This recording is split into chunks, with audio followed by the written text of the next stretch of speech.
kendi yang bercampur bunga mawar.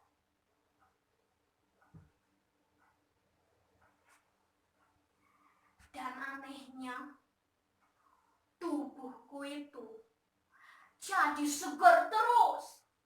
Dan aku merasa tenagaku berlipat ganda.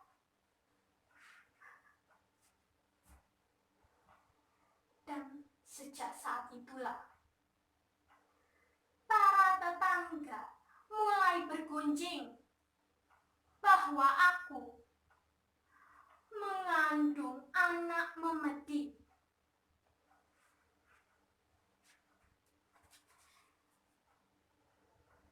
Oh iya, karena penasaran dengan kandunganku, aku diantar Mas Mardowo ke rumah sakit kabupaten. Waktu itu aku diperiksa oleh seorang dokter kandungan. Kalau tidak salah, namanya itu Dokter Bob. Nah ya, Dokter Bob. Setelah kira-kira setengah jam aku diperiksa olehnya, Dokter Bob itu cuma bilang,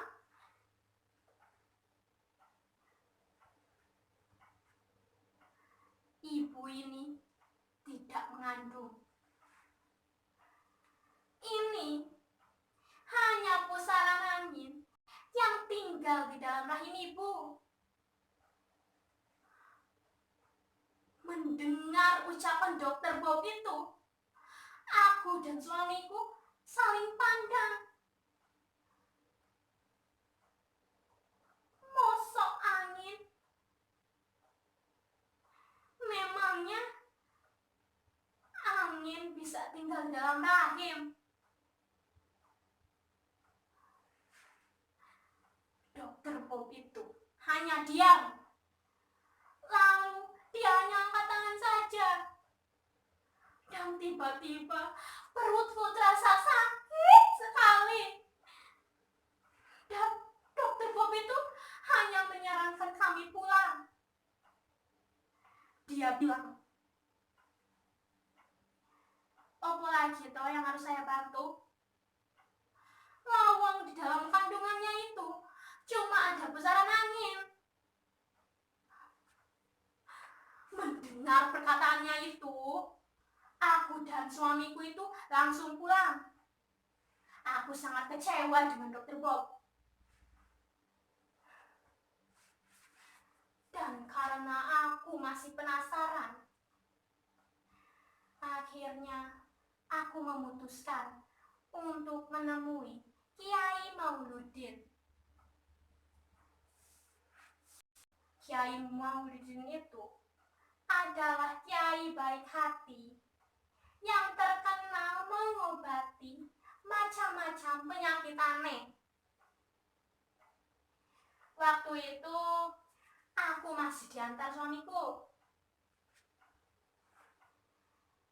Kiai Mauludin diam tenang sambil memandangi kandunganku. Mulutnya itu komat kamit.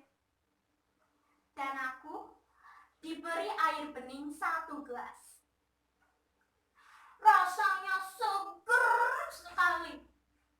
Aku jadi bersemangat menceritakan pengalamanku sebelum mengandung anak ini. Yang kata orang, kandungan memedi. Aku menceritakan bagaimana aku bermimpi Raja Mojopahit. Bagaimana dia mengajakku menikah dan mengajakku berkeliling istana. Yang akhirnya membuatku terbuai. Mungkin kurang kasih sayang suami. Suami penyayang macam Mas Kasmino itu pendek umurnya. Sementara Mas Mardowo itu hanya ingin aku kalau akhirnya berakhir di judi.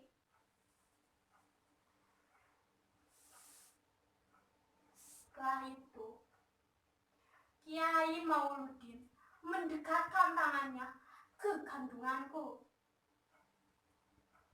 Lalu, Kiai Mauludin tampak seperti sedang mengobrol. Entah ngobrol dengan siapa atau. Lalu dia bilang,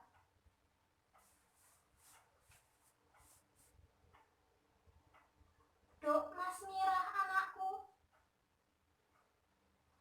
kamu itu mendapatkan anugerah dari Gusti Allah. Kamu mengandung, Dok. Aku sudah bicara dengan anakmu. Dia bersedia lahir ke dunia. Nanti bila bintang kemukus datang, kamu tunggu saja. Banyak berdoa. Jangan dengarkan omongan orang yang bukan-bukan. Gusti Allah punya cara yang berbeda untuk memberi anugerah kepada umatnya."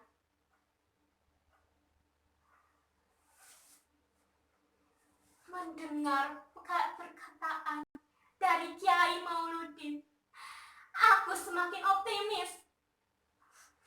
Kiai Mauludin tidak mungkin berbohong. Aku yakin aku mengandung. Biarlah aku menunggu bintang kemukus datang. Oleh karena itu, aku sering begadang di pekarangan rumah. Tidak terasa dingin. Yang ada malah terasa gerah dan gairah menunggu bintang kemukus datang. Hingga pada suatu malam, ucapan Kiai menjadi kenyataan. Bintang kemukus datang. Aku menyaksikan dengan hati yang berdebar-debar. Jantungku terasa dagdikduk karena kandunganku seperti ada yang bergejolak, seperti ada yang meronta-ronta, seperti ada tinju-tinju kecil yang memukul dinding perutku. Aku memanggil-manggil Mas Mardowo. "Mas Dowo! Mas Dowo! Aku ingin melahirkan, Mas!"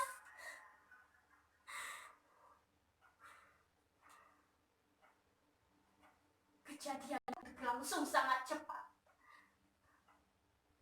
Setelah Mas Mardowo datang, aku dibantu masuk ke rumah dan ditidurkan di atas ranjang.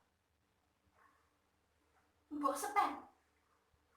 Sepen yang kebetulan tinggalnya dekat dengan rumahku, yang awalnya menolak untuk membantuku karena dia takut kena tulah. Dan Mbok Sepen itu menganggap sama dengan bayi yang kukandung, anak Memedi. Tapi setelah melihat aku menahan sakit dan meringis-ringis, Mbok Sepen akhirnya turun tangan.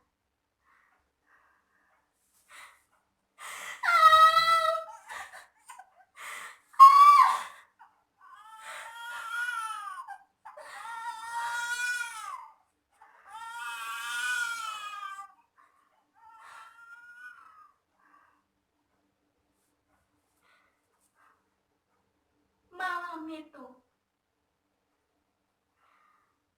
ketika bintang kemukus datang, aku melahirkan seorang bayi laki-laki, putra putra Raja Majapahit. Hanya sesaat tangisan bayi itu akan memanggilku. Terima kasih, Ibu.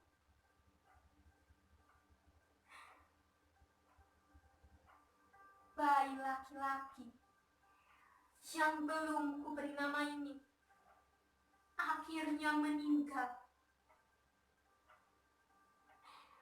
Kulitnya yang kuning, rambutnya yang hitam, dan senyumnya yang menarik hatiku. Malam itu juga, anak yang kukandung itu kuberi nama Sembodo, yang artinya serba lengkap.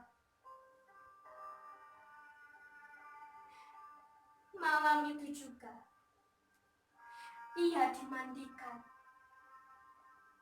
di bawah sinar bintang kemupus. Lalu ia dikafani dan dikubur di belakang rumahku.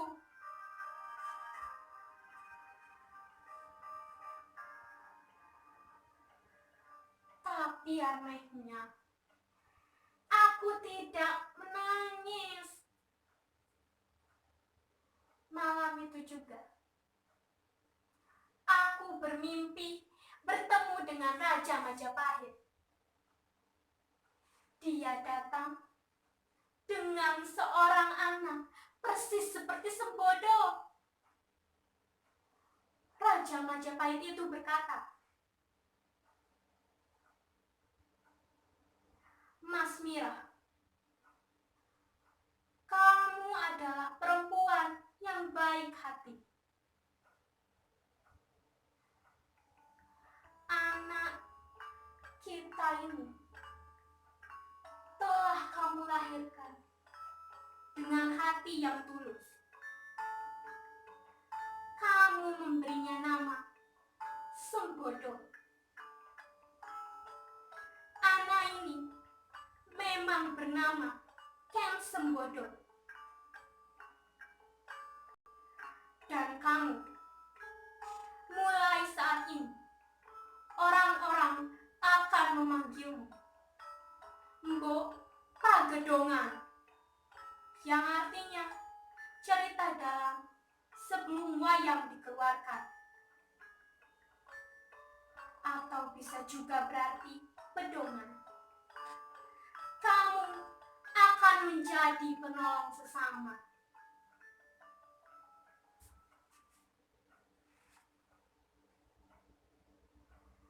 Sejak saat itu, aku tidak bermimpi lagi. Tapi sejak saat itu pula, aku bisa mengobati tetanggaku yang sedang sakit. Mereka berbicara ketok tular. Semuanya pada berdatangan. Sejak saat itu, aku menjadi Mbok Pagedongan. Yang kalau kata orang kota, aku ini paranormal. Sebenarnya, saya ini hanya orang normal, saudara-saudara.